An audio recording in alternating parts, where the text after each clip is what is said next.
Tonight on Nova, we begin a major series unlocking the mysteries of science in China. It's a tale of triumph, defeat, and the struggle to regain past glory. Journey deep inside these ancient walls in search of the genius that was China. 1,000 years ago, China stood at the cutting edge. Gunpowder, printing, and the compass all were Chinese inventions. It was the rise of the dragon.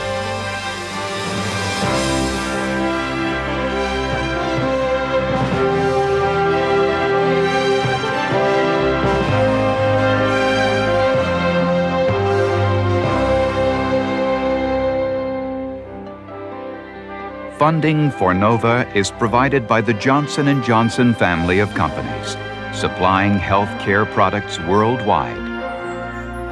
And Lockheed, a bold new force in systems engineering, management, and technology services for defense, space, and industry.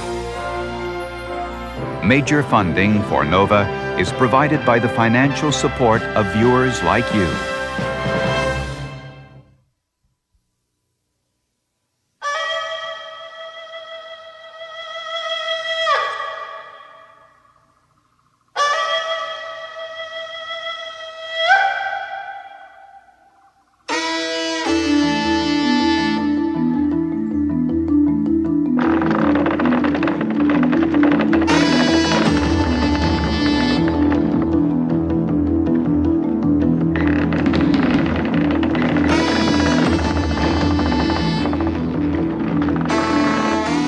A 1,000 years before the idea was even thought of in the West, the Chinese used drilling rigs like these to exploit their vast resources of salt and natural gas that lay 2,000 feet below the Earth's surface.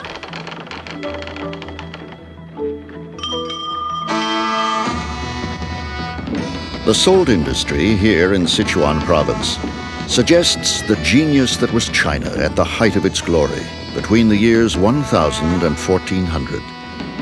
In this reenactment, a rhythmic dance lifts, then drops the heavy iron bit, which gradually works its way through the rock and earth below. The sophistication of the technology, the organization of manpower, the scale of the enterprise were all superior to anything European culture could offer at the time.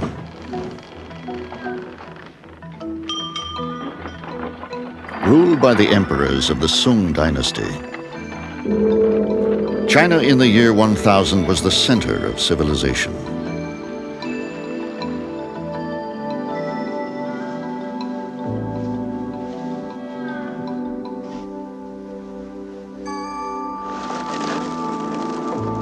Its crafts and products were manufactured on a grand scale and were coveted throughout the breadth of the known world.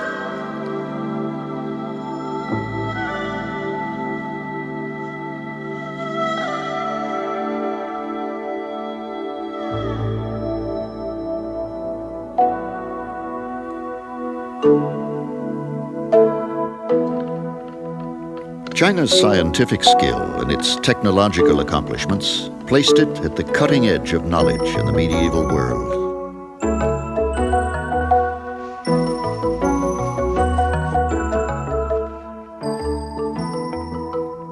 Chinese goods, and with them Chinese ideas and culture, were carried to the far reaches of the globe, to Java and Luzon, across the Indian Ocean to Persia, and overland, ultimately, to Europe. The China trade provided material evidence of the glory that was the Sung Empire. China was legendary as a land of wealth, peace, and extraordinary beauty.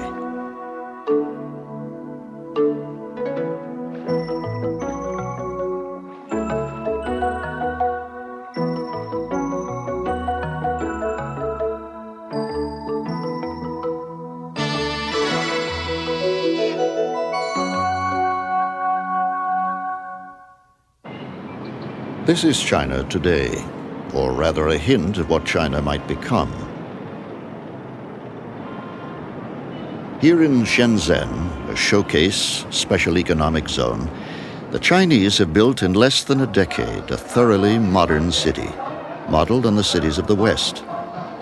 Shenzhen is emblematic of China's first cautious steps toward the consumer society. Here in Shenzhen's factories, Chinese workers assemble the high-technology spin-offs of Western science. But Shenzhen is the exception. And despite the signs of change that can be read in its billboards and its broad new avenues, China possesses as well a very different face. This, too, is China today. The China where 80% of the people live on the land, tilling the fields in a manner that would have been familiar 1,000 years ago. For the last several centuries, the rhythms of Chinese life have remained largely untouched by the scientific and technological revolutions that swept across Europe.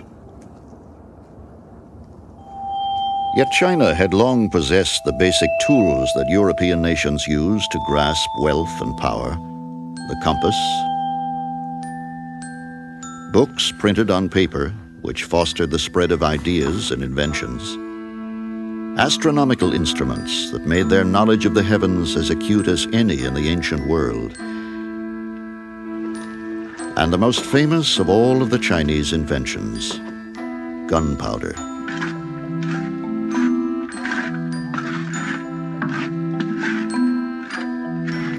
But while Europeans exploited these discoveries, they all originated in China. To this day, the creators and architects of China's spectacular accomplishments, like the great early official Li Bing, are remembered and revered.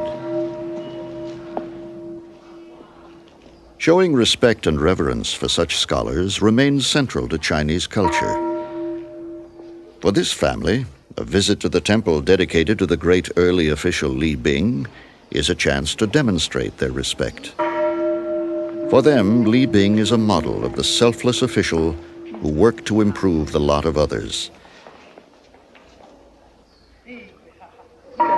Yet, teaching respect is no easy task, even in China.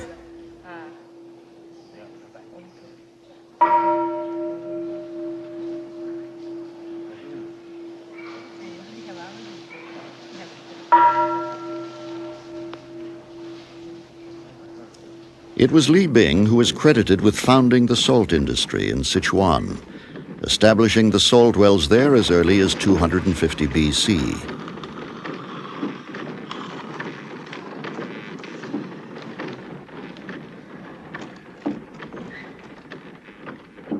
For the next 1,000 years, generations of Chinese dug the wells and harnessed the buffalo to haul the salt brine up to the surface.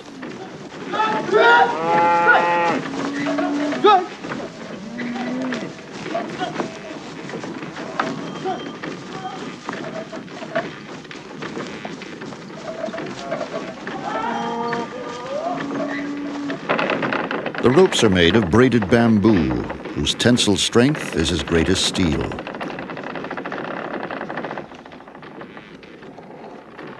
Hollow bamboo tubes are used to hoist the brine from the depths.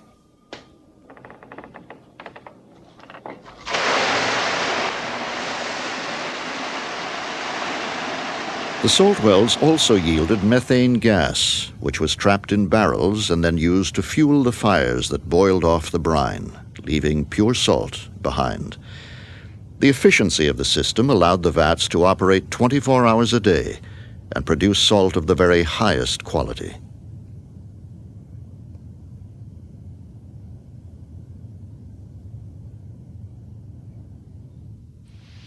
In the ancient world, salt was essential to survival. It was used to preserve food, and in 13th century China, its sale was a highly profitable business. Salt was one of the great imperial monopolies, which from time to time included iron, tea, silk, porcelain, and even ginseng. These vast enterprises were run by a class of men unique in the medieval world, the imperial bureaucrats, among whom were found a very few non-Chinese. One such foreigner served for a time as an official in the salt trade. His name was Marco Polo. In 1287, Marco Polo, together with his father and uncle, came from Venice as merchants, seeking the riches of Cathay.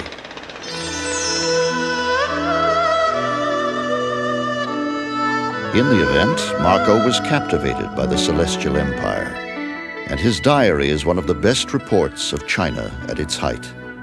He wrote, "Our route continued through a region of bounding and thriving cities and towns. Through every part of the city it is possible to travel either by land or by stream. The streets and watercourses alike are very wide, so that carts and boats can readily pass along them to carry provisions for the inhabitants. The people are rich in silks and many other articles of commerce, and are skillful traders and craftsmen. In this way they are amply provided with the means of life." Marco told medieval Europe of wonders, of gardens and of palaces so extraordinary he felt compelled to say that nothing he had written was false. Everything he recorded he had seen with his own eyes as he passed in the service of the most famous ruler of China, the Emperor Kublai Khan.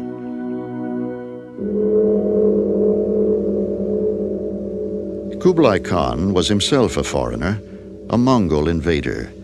Originally a nomad, Kublai was faced with the task of ruling a vast, rich, and settled land. To do so, he drew upon the remarkable culture of statecraft that the Chinese had derived from the teachings of the philosopher Confucius, who lived in the 5th century BC.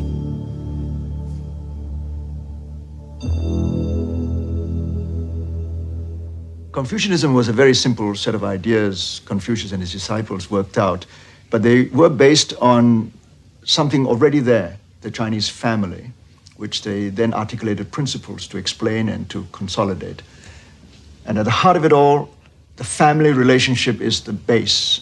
It is the model upon which all other human relations should follow. And then it became quite sophisticated about how the members of family, clans, and so on should behave towards one another, and extended that to the rest of society. That if the whole society consisted of a number of well-organized clans and families, all well-integrated and harmoniously developing within itself, then those values would also become prevalent in all of society. And the kind of values of filial piety can easily be translated into loyalty towards the emperor. And that's where the two ends, as it were, meet beautifully. Ending with loyalty to the emperor, so the emperor couldn't have asked for more. This family-based model and the profound loyalties it inspired linked the emperor to the great mass of his subjects, the peasants who tilled the soil and who paid the taxes that supported the Chinese state.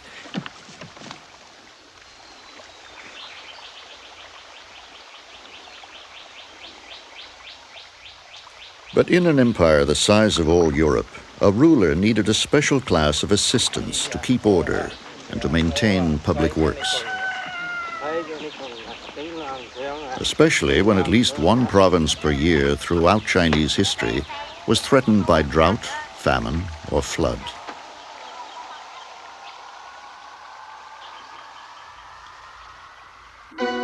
Chinese farmers have always depended for their survival on the flow of water to the land. China's rivers still carry the rich silt that has for centuries enabled the Chinese to support themselves on a fraction of the land traditionally required in Europe. But the silt comes at a price, the threat of devastating floods. So for any Chinese ruler, it was essential to control and manage the water, which sustained the agricultural system. This Chinese feature film honors the accomplishments of those who first did control the water. The flooding on the Minjiang River regularly devastated the villages of the Chengdu Plains in Sichuan. The hero of this film is none other than Li Bing, shown here trying to control the panicking crowd.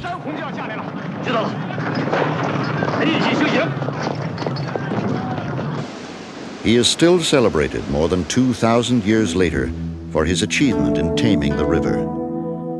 To prevent the flooding, Li Bing designed an ingenious system of canals, which would both control the rampaging water and provide irrigation for the plains.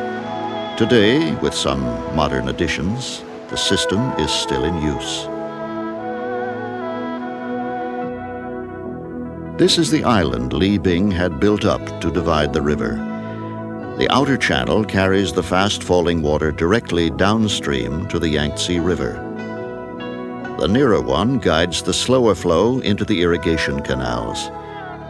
When the river rises, it spills back over this weir into the outer channel, preventing any flooding in the irrigation ditches.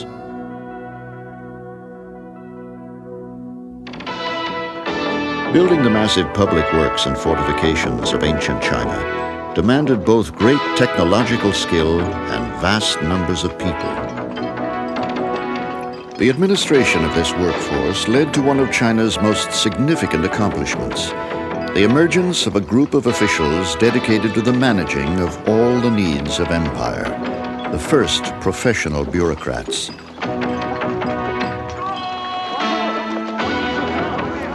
In time, these men adopted the teachings of Confucius as their theory of government, one which they used to administer the empire and to control the great mass of people whose labor transformed the face of the Chinese landscape.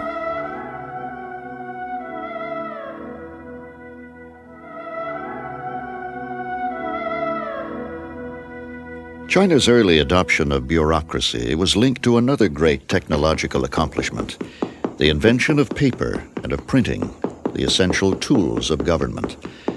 From early in their history, the Chinese had carved their important literature, like these Confucian texts, onto stone tablets. The first step toward printing was to use the new inventions, paper and ink, to make a rubbing.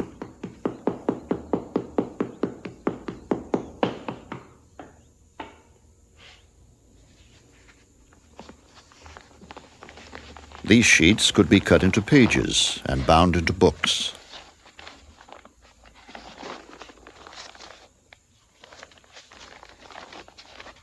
From stone tablet to the woodblock was only a short leap. These priests are reprinting a collection of original woodblocks of religious texts compiled 500 years ago. The first printed book in China was probably a Buddhist scripture called the Diamond Sutra, published in 868 AD. Orthodox Confucian scholars swiftly made use of the new technology. Printing standardized the text of the Confucian classics, the commentaries and interpretations which a would-be statesman would have to master. And the mass production of books made possible the broad distribution of a unified body of Chinese knowledge. Printing technology fostered the third great invention of Chinese statecraft, the civil service and the examination that selected out the best men in the empire for their position in the bureaucratic hierarchy. The tests were the world's oldest written examinations, and they were based on the detailed learning of the Confucian classics that taught the 5 virtues of benevolence, righteousness, propriety, wisdom, and trustworthiness. By the Sung dynasty, these exams were accepted as the only legitimate path to power and status within the empire. As this Chinese film recalls, the examination system was the major event in the political and social calendar of Chinese life. The exams were administered at 3 levels: imperial, provincial, and county. Bells were rung at 4 in the morning, and the ordeal would begin. Up to 30,000 scholars would attempt the lowest levels of the exams, and it would have taken the candidates 6 years of arduous study to get just this far.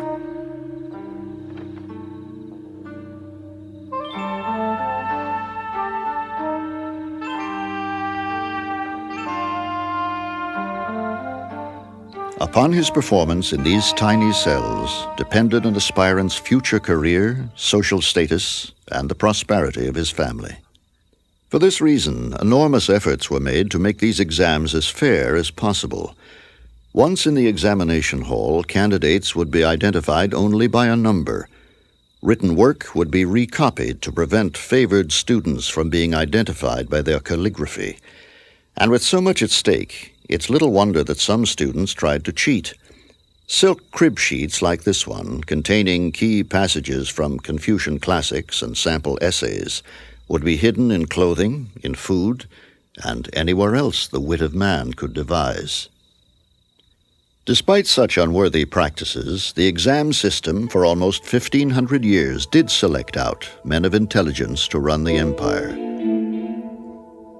During the Song, the tradition of Confucian scholarship was at its most vigorous and dynamic, and it was these men who both ran the government and presided over the greatest flowering of Chinese scientific and technological inquiry. As always, the first priority of the imperial scholars was the agricultural system.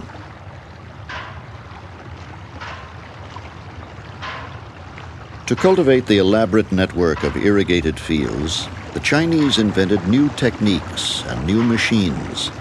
And between the years 1000 and 1200, the Sung officials presided over a green revolution that transformed Chinese agriculture into the most productive system of farming the world had ever seen.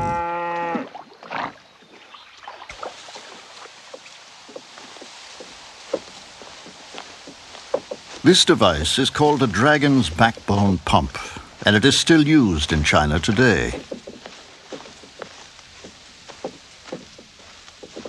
Its development required a sophisticated understanding of the principles of mechanical advantage, and it enabled a single man to lift large quantities of water.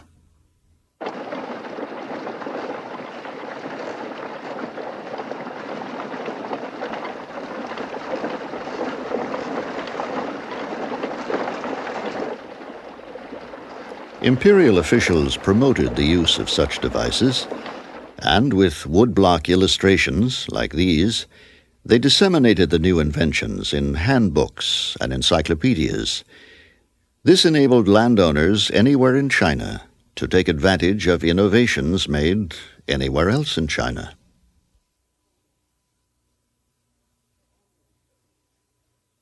Of all the discoveries made around this time, one was to have an enormous impact.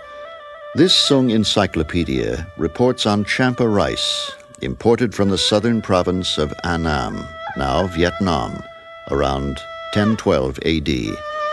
Champa rice was a fast-growing strain, and it, along with several other new plants, enabled China's peasants to grow 2 and even 3 crops per year.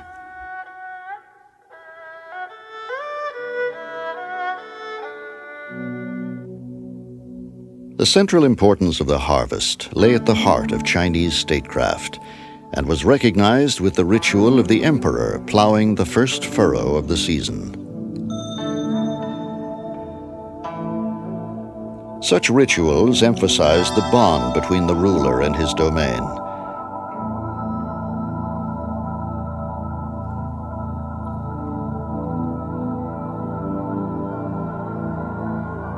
The requirements of the agricultural year also led to what became one of traditional China's most important scientific pursuits, astronomy. Every year, on behalf of the emperor, calendars were published to coordinate ritual and agricultural events like planting or the opening and closing of irrigation canals. The animals depict different months. The rat, the monkey, and the snake are marked as being lucky. The calendars were also used to predict auspicious heavenly events such as eclipses of the sun and moon. The emperor ruled by the mandate of heaven. He was entitled to rule, in Confucian terms, only so long as he ruled well, and as long as heaven showed, by good portents and the absence of disasters, that the emperor was fulfilling his responsibilities. This modern observatory in Nanjing continues the tradition of observation of the heavens that served the emperors of China as an ancient intelligence service. Both the emperor and his bureaucrats could review their performance based on whether or not heaven showed its approval or its dissatisfaction.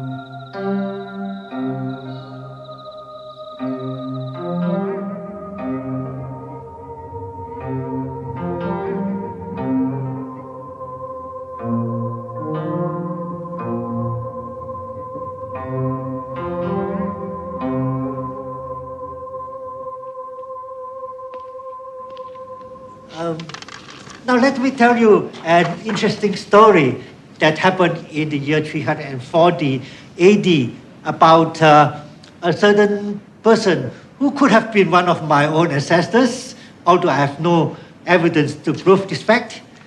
At that time, Ho Chung was the Secretary of State, and he also held the post Attorney General.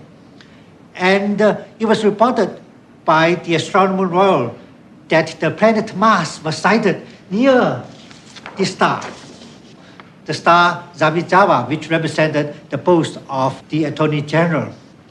Now, that was regarded as a disastrous event, a disastrous omen for the Attorney General himself.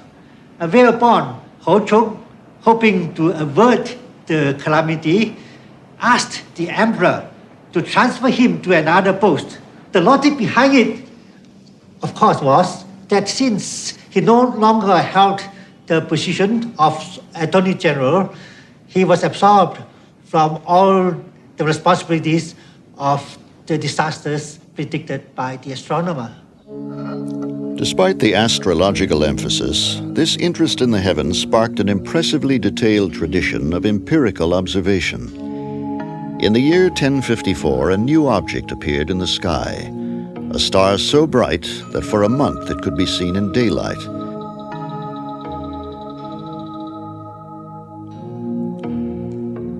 Today, all that remains is this, the spreading tendrils of the Crab Nebula. European observers did not record the appearance of this supernova. The Chinese did, and their pursuit of accurate astronomical knowledge spurred one of China's most impressive technological achievements, the discovery of a machine to measure time. Well, the clock is, after all, one of the greatest measuring devices that mankind has ever invented. And what people generally don't realize is that the first invention of it was in China, the mechanical clock. This one, particular one, is modeled on the Susong clock of 1084.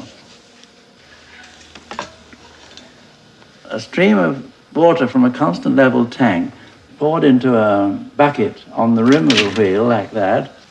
First of all, it tipped the counterweighted lever, and then it tipped another one, which allowed the next bucket to come through in the series.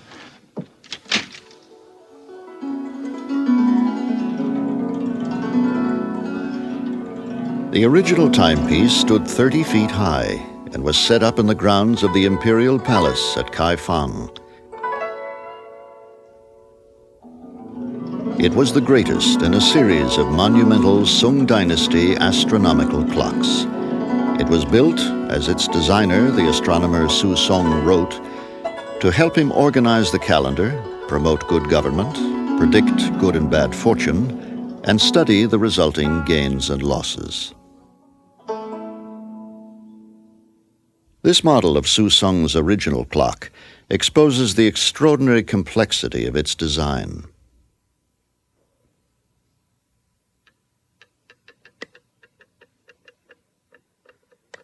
Its careful gearing, driven by the great water wheel, operated a whole range of devices.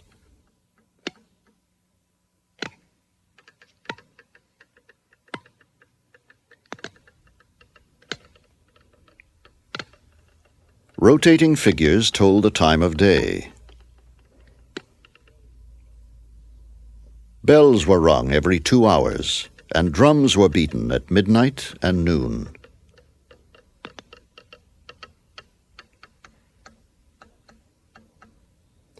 On the top floor, a celestial globe told scholars which stars were rising and which setting. The Susong clock was the most accurate timepiece of its day, east or west.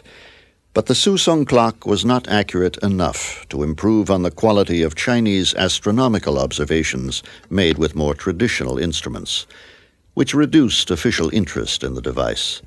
Perhaps just as important, the precise measurement of time is essentially irrelevant to the needs of peasant farmers. Susong's extraordinary clock stood for less than 50 years.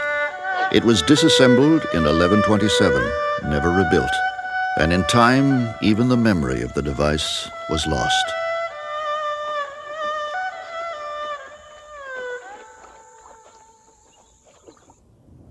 But other scientific pursuits did not suffer the fate of the clock. Just as astronomy was driven by the needs of the emperor and his court, other traditional ideas, which may sound fanciful to modern ears, impel China to some of the most important discoveries of the pre-modern age. Fundamental knowledge in the field of physics. The Chinese possessed a concept of a vital flow or energy that runs through all of nature that they called qi. And it was this concept of qi that led the Chinese to a deep understanding of the phenomenon of magnetism. The Chinese pursued their study of magnetism in the context of the theory of geomancy, an elaborate system dedicated to the study of the lay of the land. Geomancy was essentially an art of divination. The Chinese wanted to live in harmony with nature, and they wanted their dead to be buried in a way that would be in harmony with it. That meant that it was important for them to use every tool that was available. This is a fairly typical geomancer's compass. You see the pivoted needle in the middle, you see around it the diagrams that go back to the oldest Chinese book, the Book of Changes, the old divination book. The Chinese swiftly turned their invention to other purposes as well. By the 13th century, Chinese sailors were tracking their maritime compass bearings all the way across the South China Sea. The Chinese who were developing ideas of magnetism were essentially indulging their curiosities. They were watching the world around them. They were trying to understand what they saw systematically. That's what physics has always been. If we want to look for our ancestors in Europe, then we have to look for them in China as well. These ancient physicists were not the only ones to use the idea of qi. It was a notion that recurs throughout Chinese ideas about nature. For example, this general conception of a vital force was also applied to medicine.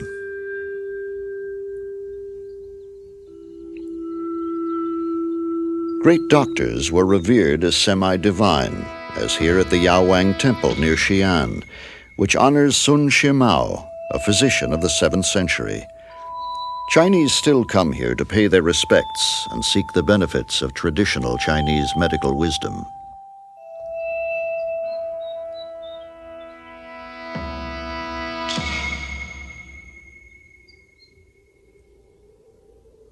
The temple also honors other doctors who are shown here in the characteristic robes and insignia of the scholar.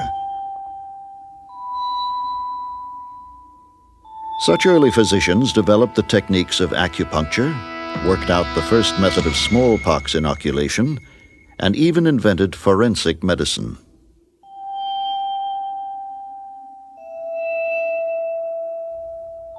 They compiled their discoveries in huge encyclopedias. The first one was completed around 100 AD. This one, commissioned in 1057, took 25 years to complete, and it contains thousands of records of medicinal plants, prescriptions, and the appropriate treatments for disease.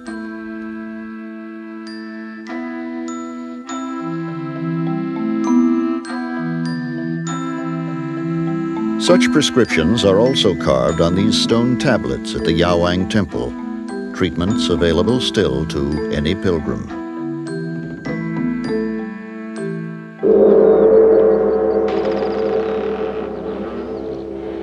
The basic text that underlay Chinese medical ideas, and Chinese natural philosophy in general, was the Book of Changes, the I Ching.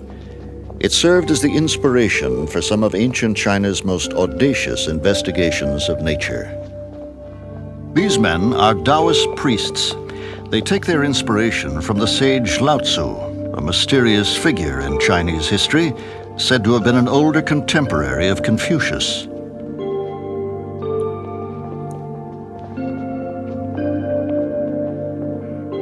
Unlike the worldly scholar bureaucrats, Lao Tzu's followers were concerned with the search for the Tao, the way by which an individual may harmonize with the cosmic order.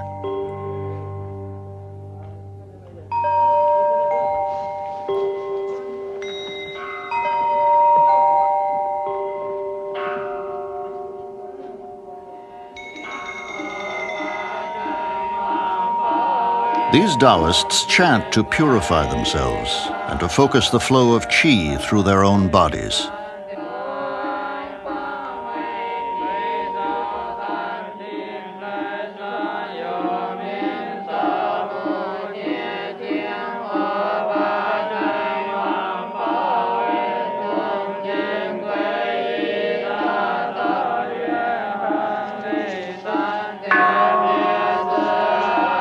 Taoist ideas of self-cultivation led to the theory of inner spiritual alchemy, through which the Taoist adept could achieve a form of immortality. With concentration, meditation, and the focus on their breathing, Taoists believed that they could refine themselves, eventually transforming their bodies and their minds into an immortal form.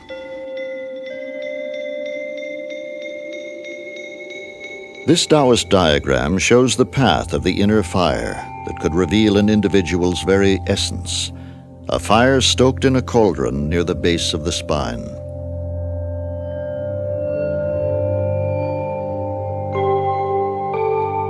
But for some Taoists, this inner cultivation provided the inspiration for a more material discipline, an outer alchemy concerned with the transformation of metals and chemicals. By heating mixtures of mercury and sulfur, they produced cinnabar, a compound promoted as an elixir of immortality. Nowadays, it's been widely accepted that modern chemistry has its origins in ancient Chinese alchemy. These immortality pills were found in the tomb of a woman who died 1,700 years ago during the Jin dynasty.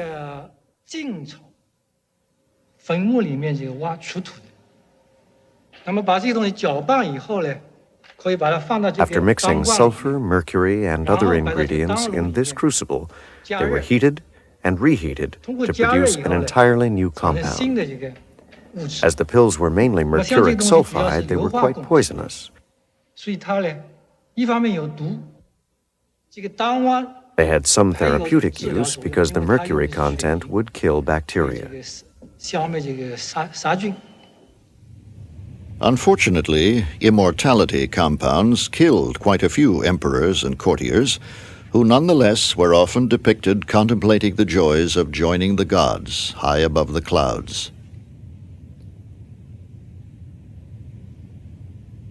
Such heavenly preoccupations did, however, result in the accumulation of some very down-to-earth chemical knowledge.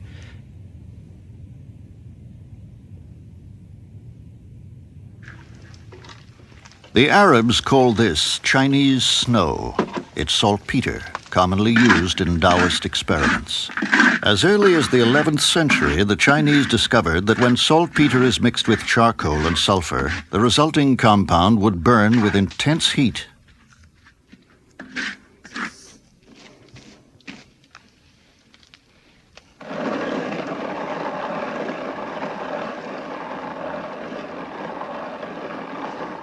It was used as a fumigant and to treat skin conditions.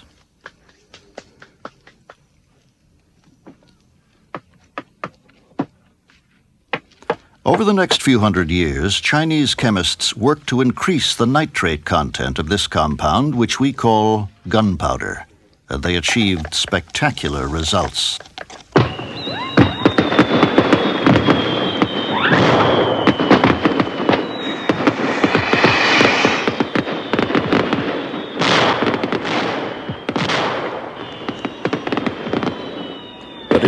small skyrockets and firecrackers.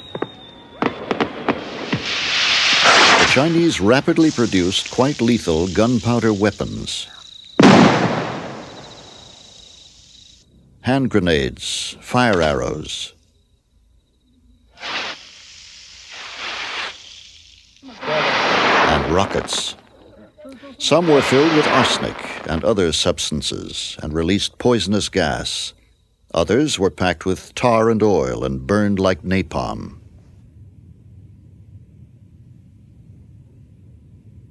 To exploit the technology of gunpowder, the Sung emperors built a vast military-industrial complex. By the 13th century, the Bureau of Munitions possessed 7 factories and employed 40,000 workers. In one day, they could produce 17,000 rockets and 21,000 bombs, all under the direction of Confucian officials. The Sung military buildup was a matter of urgent necessity. Rich and innovative as the Sung Empire was, China remained vulnerable to attack from the nomad tribes of the north. By the end of the 11th century, the Qin Tartar were pressing hard against the borders of the Celestial Kingdom.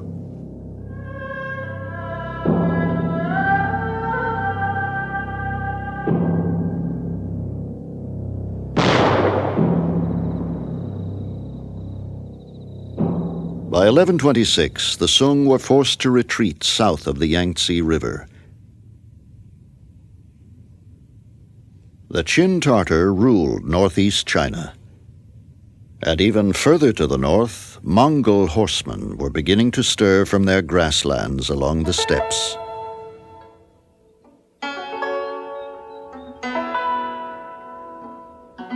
The Sung regrouped after their defeat. The sweep of the Yangtze River presented a formidable natural barrier. And the Chinese constructed a vast navy to defend their new frontier. The spirit of innovation that marked the Sung remained as well, as the Chinese invented the world's first paddle boat to move troops around the shallow inland waterways.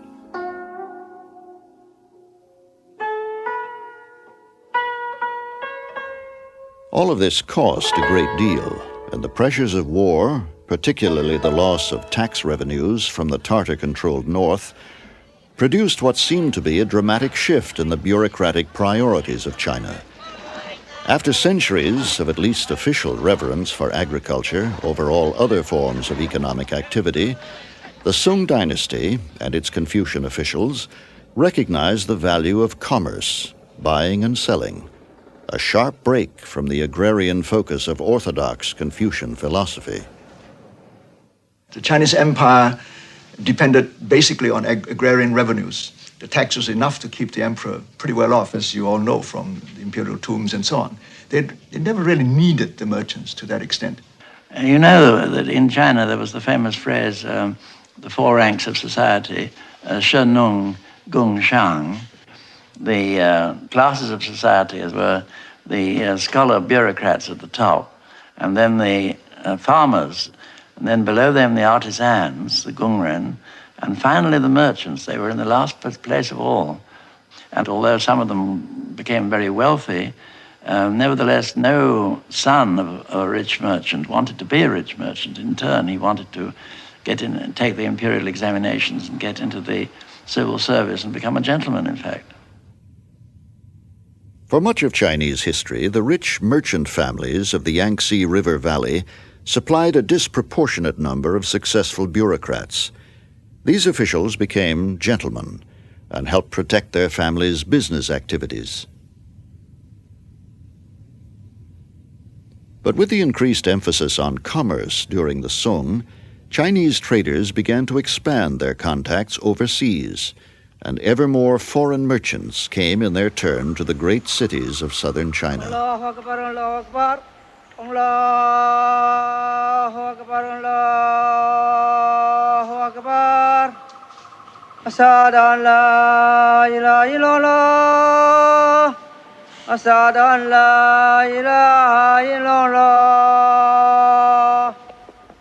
Muslim traders traveled to Canton as early as 600 AD, and their descendants still come to the mosque to pray. During the Song, Muslims served as agents who purchased and shipped the silks, tea, and porcelain of China for export to the Middle East and Europe.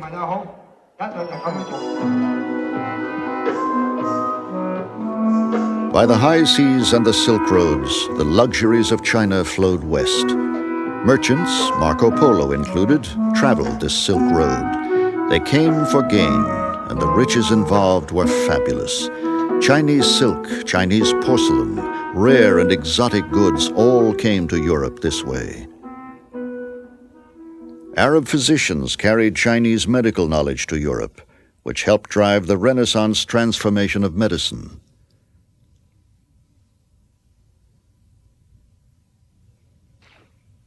And the Chinese inventions of the crossbow and the cannon were to have a devastating impact on Europe.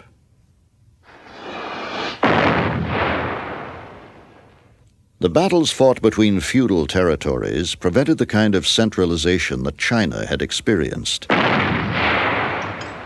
And as the 13th century progressed, feudal fiefs were beginning to transform themselves. They were becoming nation-states, which struggled fiercely among themselves for power.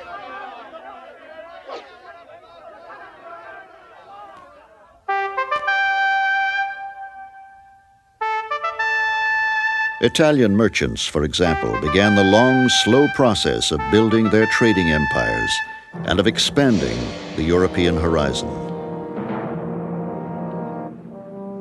Marco Polo's Venice was a shabby little town compared to Kublai's capitals.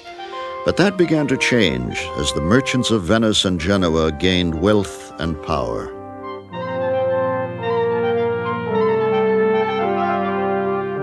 They set up new institutions that fostered capitalism in Europe.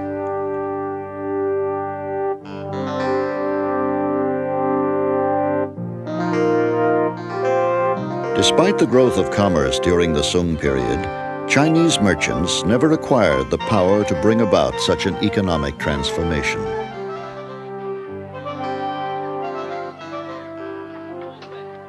In Europe, there was no strong central state. You could have the Venetians running their own state, merchants dominating their own states. Genoans did the same. The Chinese could never do that. Their state was a centralized bureaucratic state. And therefore, if the merchants went too far or went beyond what the state wanted, the state would stop them. But neither trade nor guns could halt the destruction of the Song dynasty. The Mongols launched their invasion of China in 1205 and completed the conquest of the Song in 1279. The invaders were still open to trade, but they were better conquerors than rulers. The nomadic Mongols never completely mastered the arts of ruling the settled civilization of China, and they held power for just 90 years.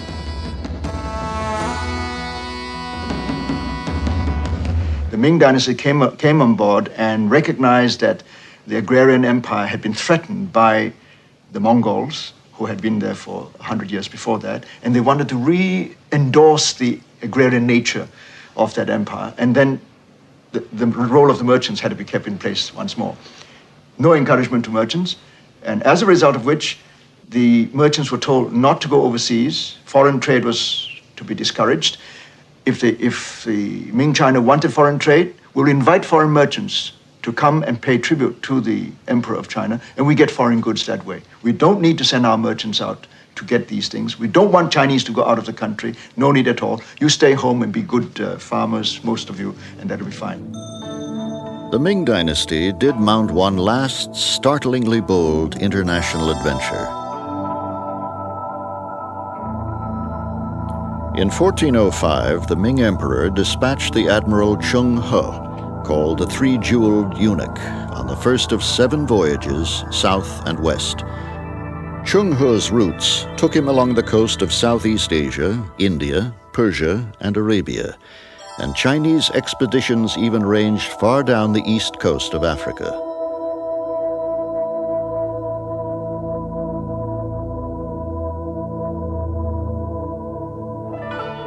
These are copies of Chung He's charts. He had the ships and skills to continue around the Cape of Good Hope, But Europe would never see a fleet of Chinese junks sailing bravely into the Mediterranean. Cheng He's last voyage came in 1433, and with it, the great age of Chinese maritime exploration came to an end.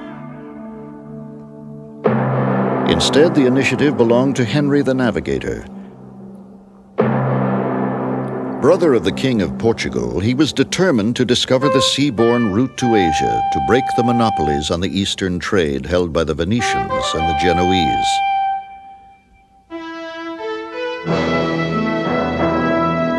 His ships took advantage of the best of Arab and Chinese design, with lateen sails, stern-post rudders, and compasses. These little craft, 1/5 the size of Cheng He's massive junks, crept down the coast of Africa, bringing Europe closer to Asia, mile by mile, ship by ship. The dramatic push of European discovery was underway. This ancient beacon has guided mariners into the port of Quanzhou for over 1,000 years.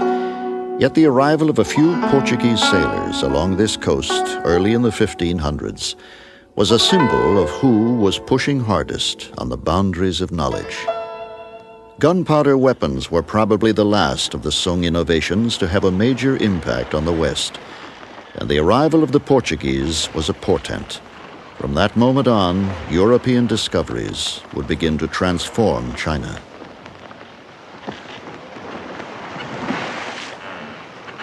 China had once possessed a fleet of 6,500 ships, but in the 1500s, the strange new European visitors did not seem to pose any threat to the self-sufficient Ming. Voyages of exploration became an expendable luxury, and the fleet was dispersed and allowed to rot away.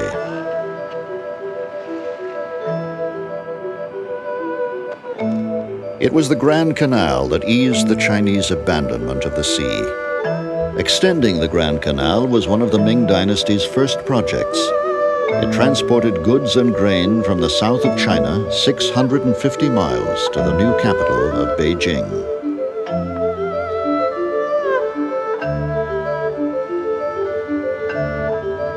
The Grand Canal extension was completed in 1415, and it helped the Ming refocus China's commerce inward, shifting the emphasis from foreign trade to trade within the vast internal market.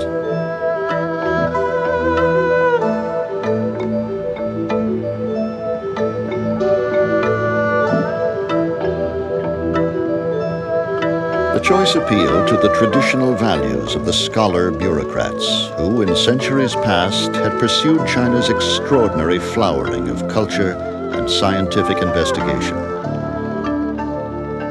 And it made sense because the system worked within the priorities of Confucian culture. Discovery and change were irrelevant so long as the empire was rich, stable, and at peace. From hindsight, it's natural to think that any society wants to change, and that if they stop changing, it's because of a conscious decision. But that's not true of traditional societies. They're hoping to survive and minimize instability. That's the best they can hope for. It's the acceleration of change in the West that's the aberration. That's what needs explanation. That's precisely what remains a mystery to us. The Chinese were making just as rational a decision as the Europeans were. It was a decision of a different kind, and it made sense in their context. And so Confucian bureaucrats tried to bury even the memory of such unsettling events as China's voyages of discovery. But if ending China's seafaring days was sound Confucian policy, the decision was still a symptom of the increasing caution that characterized the Ming.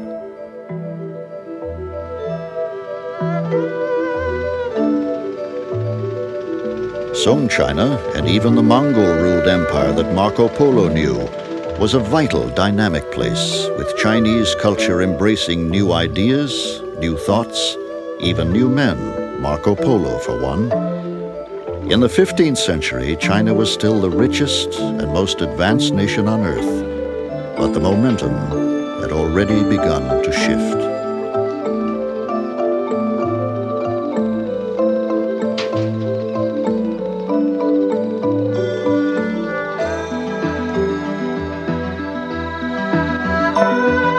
Next time on Nova, the luxuries of China became the rage in Europe, ultimately reaching into the corners of everyday life. In theory, it was the wife of the 7th Duke, Anna Maria, who invented this very English habit of taking tea in the afternoon at 4 o'clock. I suppose you had China tea. When did you drink it? She started to drink it in the afternoon, and that's where, in theory, the habit started from. It was not tea, but the scientific revolution that was to drive Europe's restless expansion and produce empires in collision. That's next time on The Genius That Was China.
Funding for NOVA is provided by Lockheed, a bold new force in systems engineering, management, and technology services for defense, space, and industry.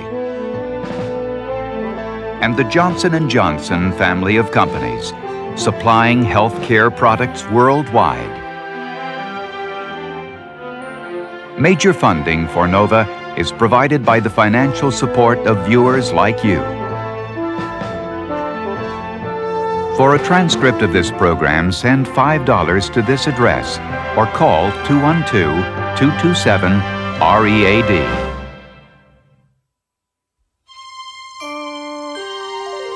This is PBS. Most NOVA programs are available on videocassette. Schools, businesses, and organizations interested in purchasing videocassettes should call 1-800-441-NOVA.